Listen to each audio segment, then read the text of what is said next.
Good morning, everyone. My name is Nick Hanna. I'm the United States Attorney here in Los Angeles. I am joined up here today by FBI Assistant Director Paul Delacourt from the LA Field Office, Deputy District Attorney Warren Cotto from the LA County District Attorney's Office, Chief Patrick Nelson from the LA County Sheriff's Department, and a number of other individuals who are involved in the investigation and prosecution of this case. We're here today to announce a major indictment targeting online fraudsters and the money launderers who facilitate those scams. At some point, most Americans have been the targets of online fraud schemes. Who can forget the famous Nigerian prince scam in which the fraudster claims to have millions of dollars stuck in Nigeria and needs the victim to help get the money out of the country? Well, over the years, those fraud schemes have evolved and become much more complex and sophisticated. Nigerian fraud networks now target individuals and businesses alike through sophisticated business email compromise scams known as BEC scams, romance scams, and other online schemes.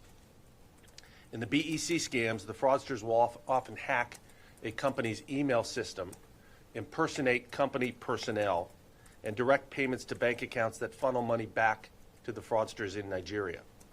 In the romance scam, victims think they are developing a dating relationship, when in fact, they are just being tricked into sending money to the fraudsters. Today, we are taking a major step to disrupt these criminal networks.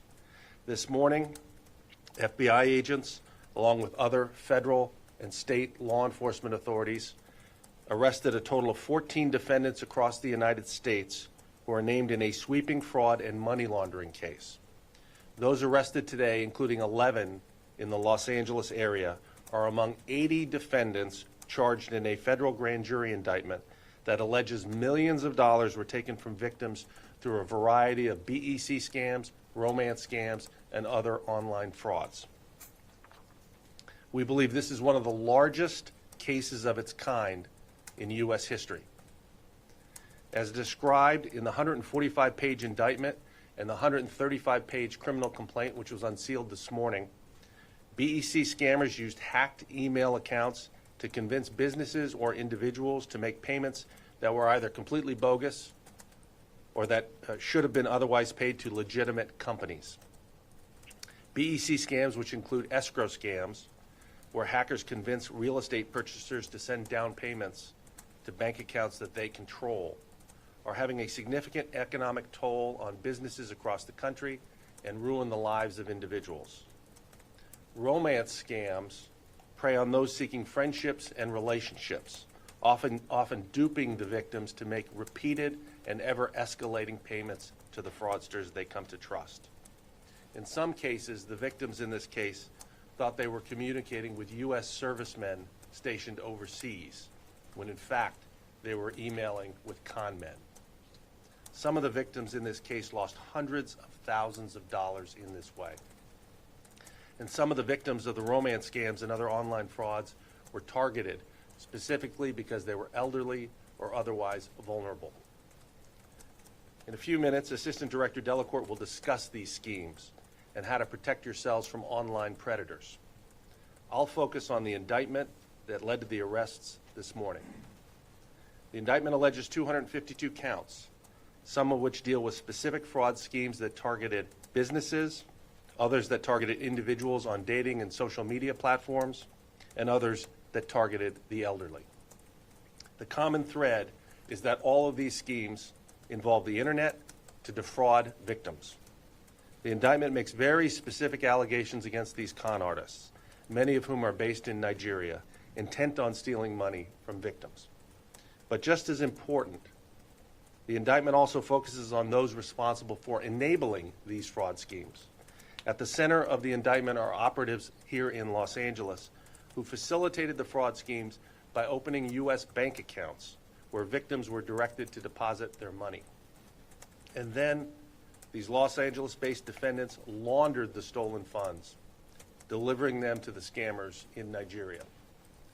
The indictment and the criminal complaint expose in painstaking detail the techniques used by the scammers and their money men to fleece their victims, funnel funds through U.S. bank accounts, and pocket the proceeds. This case is a testament to the hard work and diligence of American law enforcement. The FBI agents involved in this investigation tracked down these scammers around the world. They identified dozens of victims from around the United States and from countries around the globe. Victims in Colombia, China, the Caribbean, Germany, Japan, Mexico, the United Arab Emirates, and the United Kingdom. The agents tracked down details of thousands of communications and thousands of financial transactions that were used to expose this far-flung conspiracy.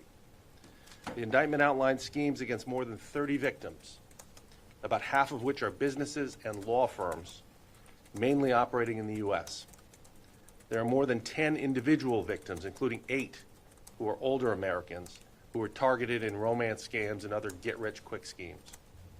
These schemes were part of a larger conspiracy in which some of the conspirators directly solicited the victims, while others coordinated and participated in laundering the stolen funds.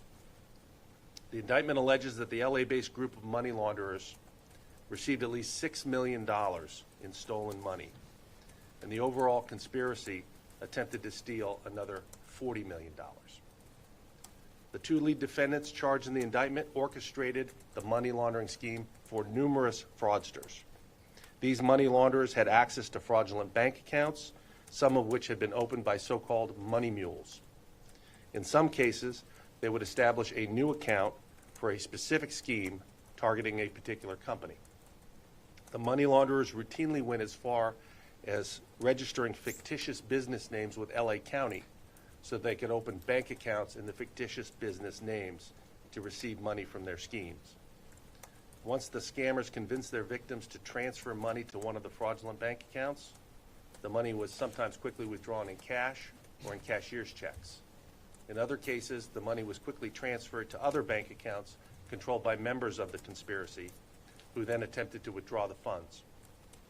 Ultimately, these money launderers used illicit money exchangers to transfer other funds from their Nigerian bank accounts to Nigerian bank accounts directed by the money launderers. The money exchangers sent millions of dollars to Nigeria simply by using smartphone banking applications for Nigerian banks to transfer the funds. All the defendants named in the indictment are charged in a conspiracy to defraud and a conspiracy to commit money laundering. All the defendants are also charged with aggravated identity theft, and many of the defendants face substantive fraud and money laundering counts. If convicted, all of the defendants face potential decades in federal prison. This case is part of our ongoing efforts to protect Americans from fraudulent schemes and to bring to justice those who prey on Americans and American businesses. My office recently became part of the Justice Department's Transnational Elder Fraud Strike Force. As one of only 6 U.S. Attorney's offices participating in the strike force, we are expanding our efforts to investigate foreign-based fraud schemes that target American seniors through telemarketing and other scams. While the investigation that led to today's arrest started before the establishment of the task force, it clearly demonstrates our commitment to protecting older Americans, indeed protecting all Americans, from financial exploitation. With additional resources coming into the area as a result of the strike force, I expect to bring more and more cases of this type.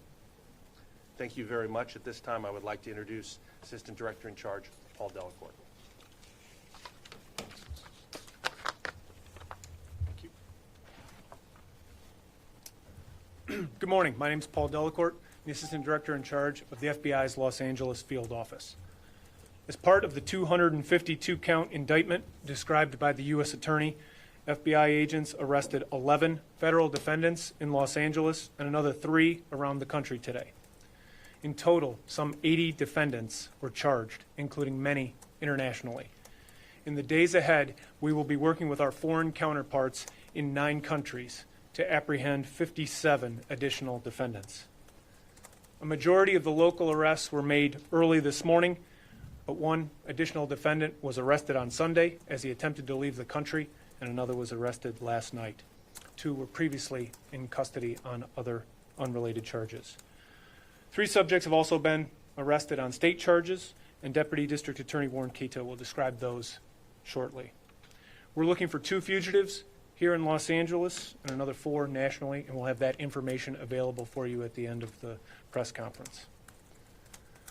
Now, this investigation began in 2016 with a single bank account used to receive funds stolen through a business email compromise scheme. The case evolved into a complex, sophisticated, extensive conspiracy involving various types of cyber fraud through business email compromise, known most often as BEC, through traditional romance schemes that have migrated online and included the laundering of the proceeds of those frauds. Losses in this case were approximately $10 million, and attempted thefts were approximately $40 million. This case involved 32 confirmed victims. Victims were located in the United States, as well as in Japan, the UK, Lebanon, Ukraine, China, Mexico, Germany, Indonesia, UAE, and Trinidad and Tobago. This shows the extensive reach of the cyber criminals involved in these types of schemes.